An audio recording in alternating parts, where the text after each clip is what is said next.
اعوذ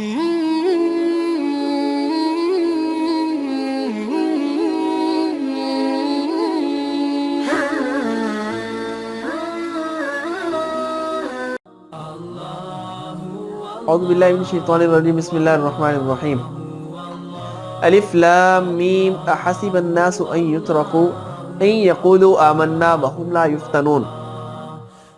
صدق اللہ العظیم۔ ناظرین، میں ہوں محمد شعیب صدیقی، دعا انٹرنیشنل اسلامک اکیڈمی سے، اور میں نے آپ کے سامنے آیت مبارکہ تلاوت کی ہے۔ الف لام میم احسب الناس ان یترکوا ان یقولوا آمنا وهم لا یفتنون۔ میں نے آپ کے سامنے آیت مبارکہ جو تلاوت کی ہے، اس میں اللہ تبارک و تعالیٰ نے ایک بہت ہی بڑے پیغام کی طرف اشارہ فرمایا ہے، اور یہ نبی علیہ الصلوۃ والسلام کی زبانی ان صحابہ کرام کے لیے ایک پیغام تھا، اور آج کے مسلمانوں کے لیے یہ پیغام ہے، آج کے ہی نہیں قیامت تک آنے والے مسلمانوں کے لیے یہ پیغام ہے۔ کیا؟ الف لام میم احسب الناس ان یترکوا ان یقولوا آمنا وهم لا یفتنون۔ میں سب سے پہلے الف لام میم کی وضاحت کرنا چاہوں گا۔ الف لام میم یہ 3 حروف سے جڑا ہوا ایک لفظ ہے۔ قرآن کریم میں اس کو حروف مقطعات میں شمار کیا جاتا ہے۔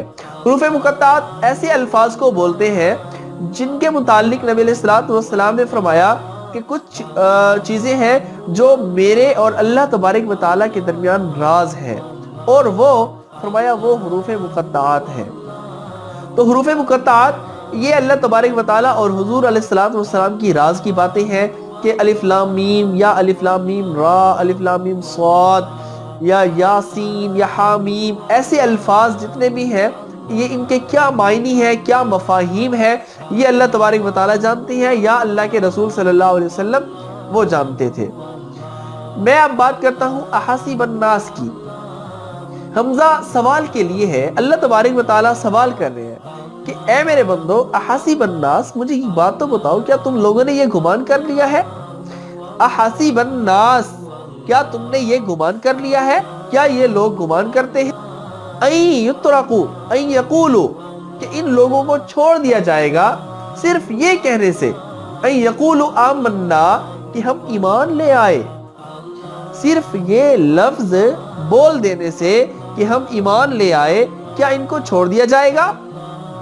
وَهُمْ لَا يُفْتَنُونَ، اور ان کو آزمایا نہیں جائے گا۔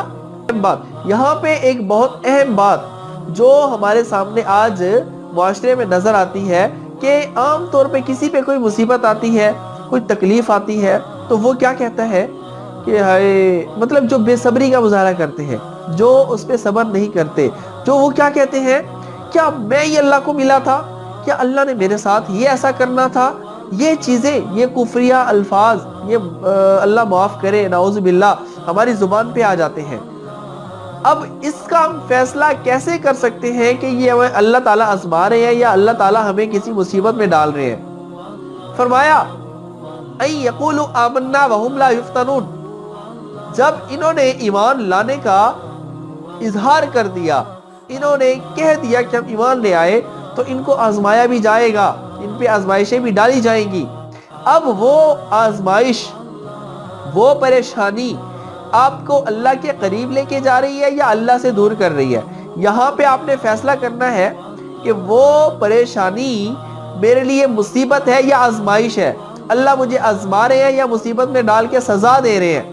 اس کا فیصلہ بہت آسان طریقے سے ہو سکتا ہے کہ جب ایسی کنڈیشن ہو، ایسی صورتحال ہو، تو اگر آپ اللہ کے قریب ہو رہے ہیں، آپ سوچتے ہیں کہ میں اگر اس پریشانی میں مبتلا ہوا ہوں تو میں اللہ سے مدد مانگوں گا، میں اللہ سے اس کا کوئی نہ کوئی حل مانگوں گا، اللہ تعالیٰ سے صبر مانگوں گا، تو آپ اللہ کے قریب ہو رہے ہیں۔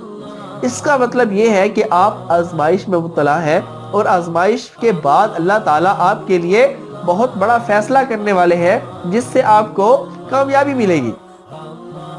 اور اگر اس کے برعکس آپ اللہ کے سامنے شکوے بھی کر رہے ہیں، آپ ناشکری بھی کر رہے ہیں، آپ اپنی زبان پہ کفریہ الفاظ، اللہ معاف کرے، وہ بھی لے آ رہے ہیں، تو آپ یہ جان لیجئے کہ آپ اللہ سے دور ہو رہے ہیں، اور اللہ سے دور ہونے کا مطلب یہ ہے کہ آپ کسی سزا میں مبتلا ہے، آپ کسی مصیبت میں مبتلا ہے۔ اب آپ نے فیصلہ کرنا ہے، کیونکہ اللہ نے تو فرما دیا کہ اے میرے بندو یہ جان لو کہ تم ایمان لے آؤ اور تمہیں آزمایا نہ جائے، یہ ہو ہی نہیں سکتا، کیونکہ جب میرے بندے ایمان لے آتے ہیں تو میں ان کو آزماتا ہوں، میں ان کو پرکھتا ہوں کہ یہ آزمائش کے بعد میرے بندے ایمان پہ پکا رہتے ہیں یا پھسل جاتے ہیں یا واپس چلے جاتے ہیں۔ تو یہ تمہارے لیے ایک آزمائش ضرور ہے، لیکن اگر آزمائش پہ تم ثابت قدم رہتے ہو تو تمہیں اللہ کے ہاں بھی اجر ملے گا، دنیا میں بھی عزتیں ملیں گی۔ لیکن اگر تم اللہ کے سامنے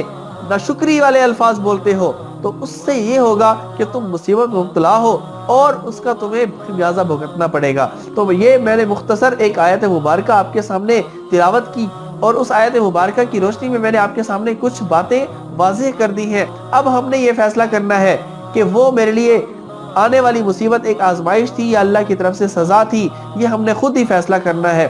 اس پہ اللہ تعالیٰ سے ہم دعا کرتے ہیں کہ اللہ تعالیٰ ہمیں عمل کرنے کی توفیق عطا فرمائے۔ اور آپ سے گزارش ہے کہ ہماری اس ویڈیو کو اگر آپ کو پسند آئی ہے تو آپ اپنے جاننے والے دوست احباب سے اس کو ضرور شیئر کیجئے۔ ملتے ہیں اگلی ویڈیو میں، تب تک کے لیے اللہ حافظ۔